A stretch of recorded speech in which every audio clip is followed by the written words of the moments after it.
최근 영국의 한 피부 클리닉이 아주 흥미로운 연구 결과를 내놨습니다. 여성이 가장 아름다운 시간은 출근한 직후 월요일 오전 10시 6분이다. 여성들이 스트레스에 대비하기 위해서 더 열심히 외모를 치장한다는 건데요. 특히 오랜만에 만난 직장 동료들끼리 인사치레로 하는 말도 한몫했다고 합니다. 아주 오랜만에 만난 우리 이혜리 기자. 오늘 뭔가 달라 보이는데요. 월요일 오전도 아닌데 왜 이렇게 예쁜 거예요?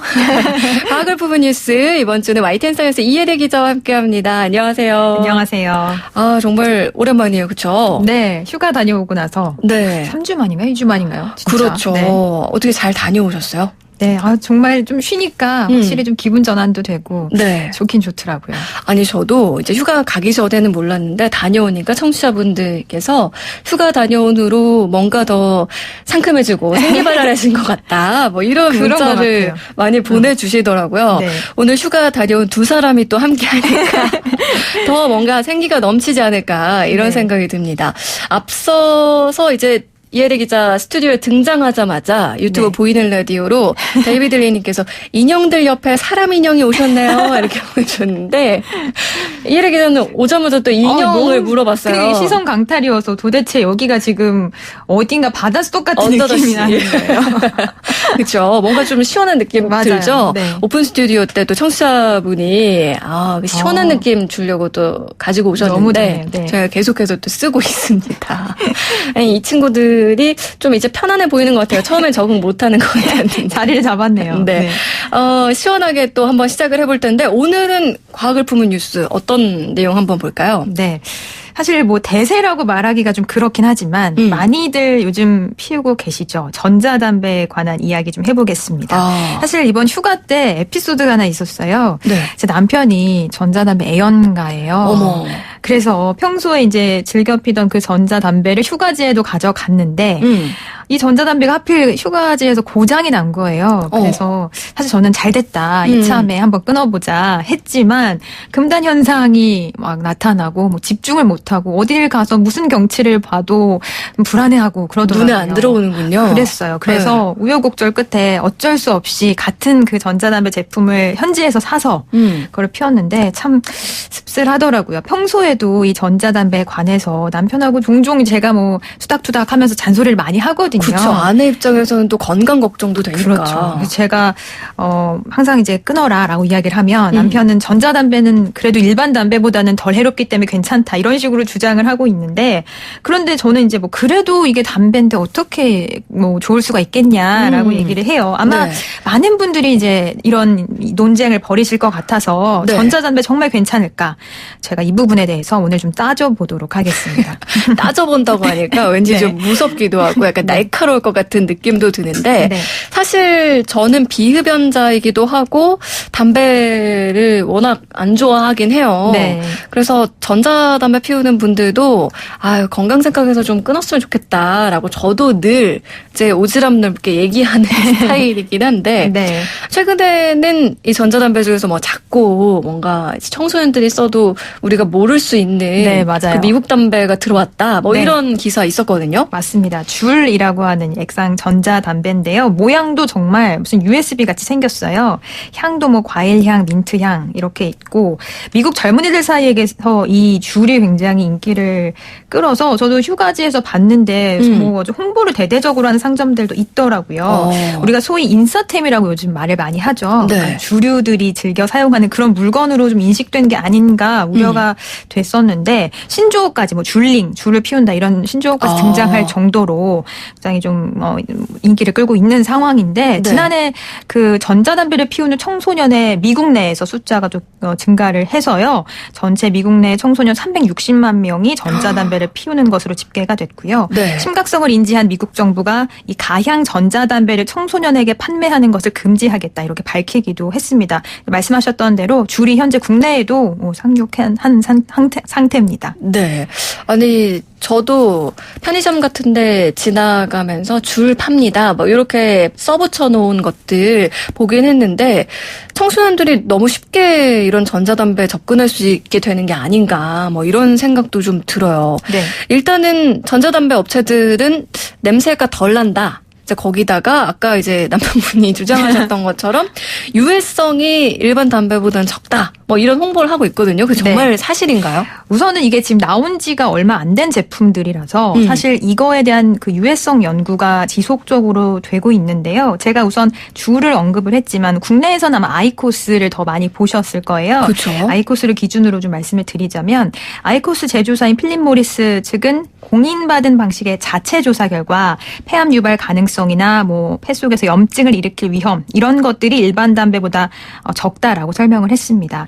유해물질의 경우에도 일반 담배 연기에서보다 이 전자담배 증기에서 현저하게 적게 나타난다 이렇게 설명을 했습니다. 네. 이 필립 모리스가 설명하는 것 중에 가장 핵심적인 것이 바로 자신들의 이 전자담배가 이 피우는 방식이 아니라 찌는 방식이다. 연기, 증기로 이렇게 증기를 만드는 방식 네. 그런 것이기 때문이다라고 설명을 했는데 태우는 일반 담배의 경우 일산화탄소를 비롯해서 뭐 고체 형태 유해 물질이 연기에 담기게 되는데 그렇지 않고 이렇게 찌게 되면 이런 물질들이 좀 줄어든다라는 내용입니다. 아이코스용으로 제작된 그 전용 담배 히츠의 경우에 제조 방식도 이 때문에 좀 달라지게 되는데요. 네.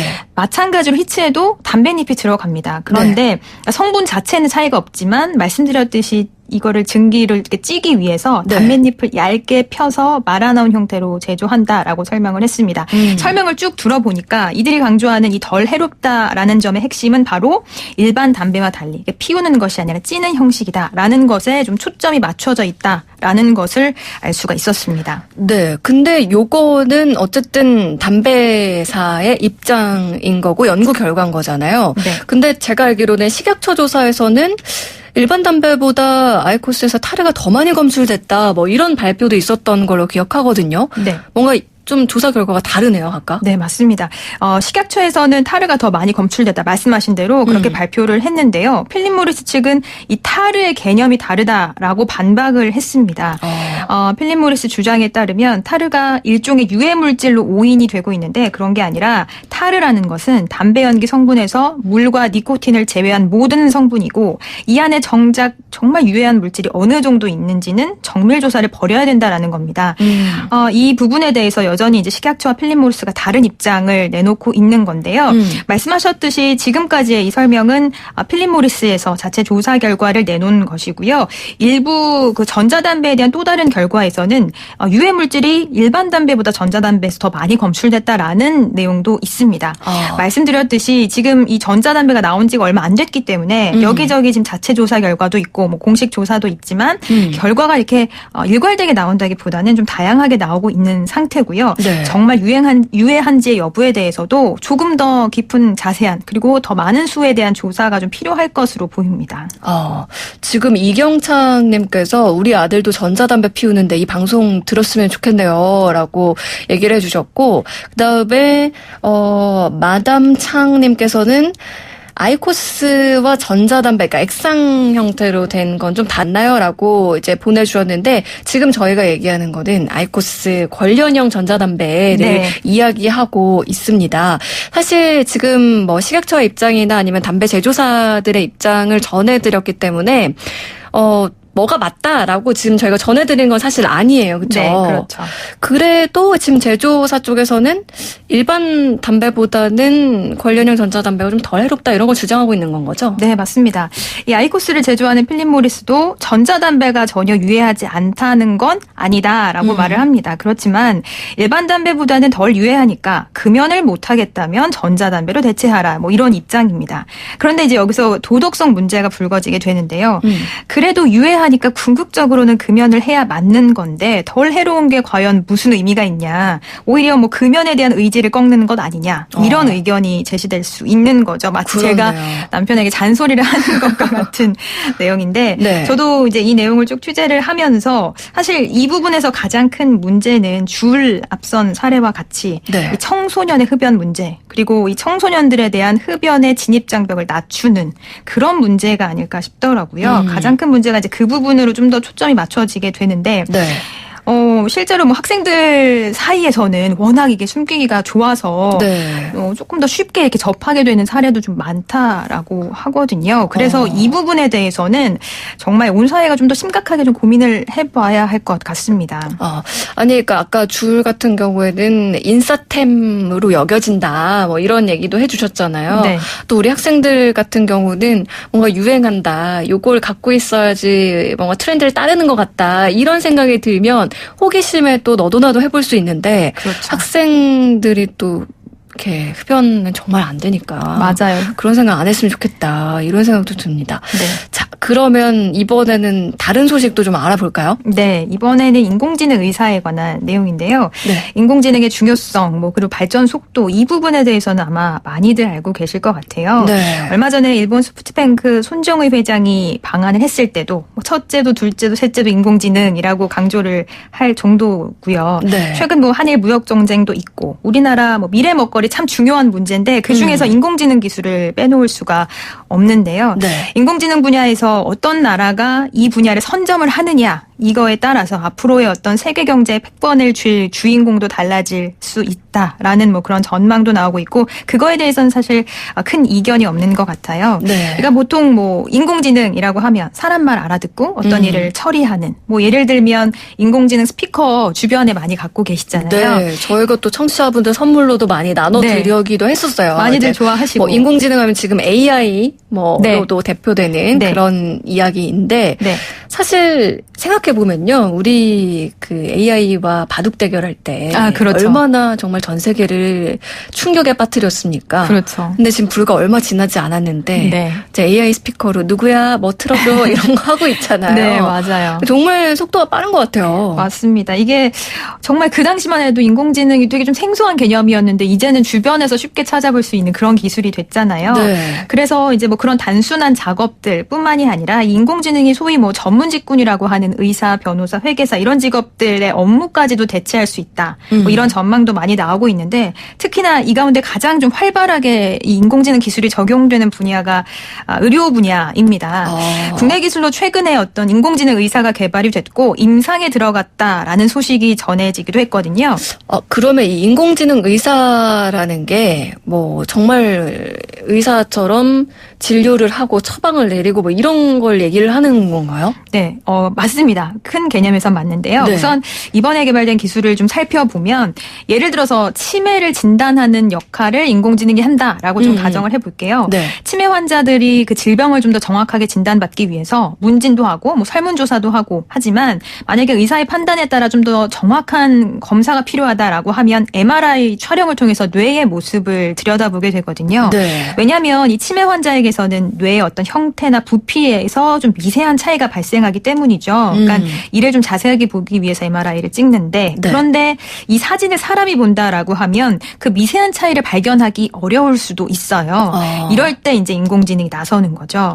수많은 치매 환자의 MRI 사진에서 나타나는 어떤 공통적인 특징들을 인공지능이 이제 학습을 하고 그 특징들을 파악해서 일종의 어떤 규칙을 만들어 놓은 다음에 새로운 환자의 MRI 사진을 봤을 때 이 환자가 뭐 치매다 아니다 이렇게 진단할 수 있도록 기술을 개발을 한 겁니다. 네. 여기서 그런데 이제 인공지능의 장점이 또 한 번 나타나는데요. 인공지능은 데이터가 쌓이면 쌓일수록 정확해지거든요. 네. 그래서 지금 개발된 이 인공지능 의사 기술은 시간이 지날수록 치매 환자를 더 정확하게 아마 진단을 할 수 있을 겁니다. 이제 뭐 이렇게 되면 장점이 당연히 치매를 조기에 진단을 해서 치료를 더 빨리 받을 수 있게끔 한다거나 혹은 불필요하게 MRI를 뭐 여러 번 찍을 수 있는 일을 줄일 수 있는 그런 효과가 있겠죠. 그렇군요. 사실 제가 예전에는 이 의료 분야에서의 인공지능이 빨리 이제 발전하지 못하는 이유가 환자들의 개인정보이기 때문에 이 데이터를 활용하는 데 있어서 뭔가 한계점이 있다 이런 얘기를 들은 적도 있는 것 같은데 네, 사실 맞아요. 공공의 목적을 위해서 이렇게 뭔가 활용이 된다면 또 다른 문제지 않을까 뭐 이런 생각도 좀 듭니다. 맞습니다. 지금 이게 국내 기술로 개발이 됐다는 거죠? 네, 그래요. 지금 이제 제가 말씀드린 치매의 경우도 네. 그 치매를 진단할 수 있는 인공지능 의사가 국내 기술로 개발이 됐고요. 뭐 치매뿐만이 아니라 암이라든지 심혈관계 질환 이런 것에 대해서도 인공지능 기술을 지금 현재 개발 중이고 곧 임상을 준비하고 있습니다. 그러면 정말 어느 순간에는 우리가 이 병원에 가가지고 사람을 대면하는 게 아니라 기계 앞에서 이렇게 뭔가 클릭하고 내 손 갖다 주고 엉덩이 네. 갖다 대고 뭐 이런 날도 오지 않을까 뭐 이런 생각도 네. 들긴 하는데 올까요 이런 날이? 사실 현재로서는 좀 시기상조라는 이 의견이 많습니다. 지금으로서는 의사의 어떤 역할을 보조하는, 그러니까 의사가 어떤 진단을 내리는 데 있어서 인공지능의 의견도 좀 참고를 해보는 그런 수준으로 좀 남는 상황인데요. 만약에 말씀드렸듯이 정말 인공지능에 더 많은 데이터가 쌓여서 정말 정확도가 높아진다면 충분히 뭐 의사의 역할을 어느 정도는 대체할 수 있지 않을까라는 생각도 듭니다.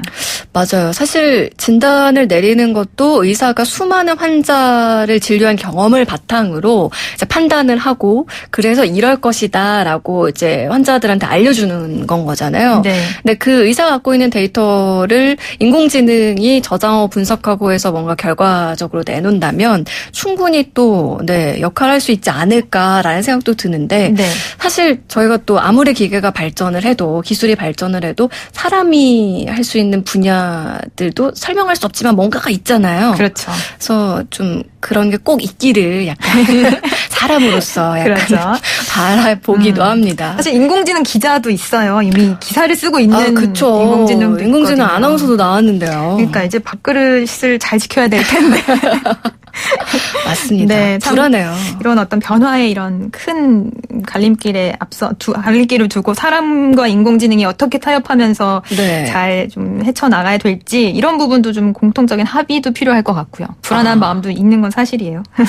아니 지금 저희가 앞서서 이제 전자담배 얘기도 했고 이제 인공지능 얘기도 했는데 4867 청취자님이 환자가 인공지능 의사한테 이렇게 물어보는 거예요. 인공지능 의사쌤 두통이 온 것 같아요. 라고 말했더니 AI가 이렇게 대답한대요. 뭐라고요? 식사 후 한 통만 드세요. 두통 온 것 같다고 하니까 한 통만 드시라고 했다고. 충분히 가능한 일. 이제 아무래도 이렇게 동문서답을 하는 상황이 그렇죠. 아직까지는 있긴 있어요. 네. 그렇죠. 그리고 2984 정사님은 우리나라는 인공지능 대통령이 필요할 것 같기도 해요. 이런 얘기를 해주셨는데 네. 뭔가 이제 가끔은 이런 생각이 들 때도 정치인들한테 그런 바람을 가질 때도 있긴 있죠. 네. 그렇지만 저와 또 이혜리 기자한테 인공지능으로 바뀌었으면 좋겠다 이런 얘기는 청취자분들이 안 해주셨으면 좋겠네요. 맞네요. 그렇죠. 네. 자, 오늘 이런저런 얘기해봤는데 마지막에 좀 씁쓸해요. 네, 근데 글쎄요, 이제 조만간 정말 이런 게 현실이 되면 어느 정도 인류들이 새로운 지혜를 내놓을 필요가 있지 않을까. 정말 뭔가 어느 선까지는 우리가 좀 지키자, 합의를 좀 내놓아야 할 때가 곧 다가오지 않을까 이런 생각도 듭니다. 맞아요. 또 변화를 무조건 막는다고 능사는 아니니까요. 그렇죠? 네. 자, 지금까지 우리가 놓치고 있었던 신비한 과학의 세계, 과학을 품은 뉴스 YTN 사이언스 이혜리 기자와 함께했습니다. 오늘 말씀 고맙습니다. 감사합니다.